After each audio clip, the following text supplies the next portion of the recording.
আমার মা সে মুড়ির প্যাকেট এখনো ছাড়তে পারছে না, দেখি মা লুকিয়েছে। লুকা লাগে দেখো। আমার মা মুড়ির প্যাকেট আজকে আর ছাড়বে না, ওগুলো খেয়ে তারপরে ঘুমাবে।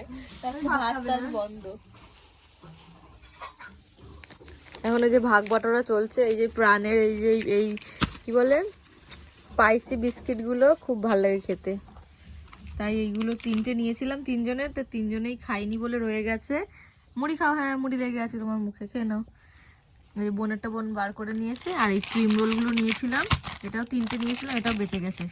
আর কত খাবো, এগুলো ফেরত নিয়ে এসেছি, এগুলো আমরা আবার খেয়ে নেবো এখন। না সময়টা অল্প ছিল বলে হ্যাঁ কভার করতে পারিনি আবার বাবা। কি তো আজকের ভিডিওটা এইটুকুই ছিল। যদি ভিডিওটা ভালো লেগে থাকে অবশ্যই লাইক কমেন্ট শেয়ার করতে কিন্তু ভুলো না। দেখা হচ্ছে খুব শিগগিরই নতুন একটা ইন্টারেস্টিং ব্লগে। Good night, by.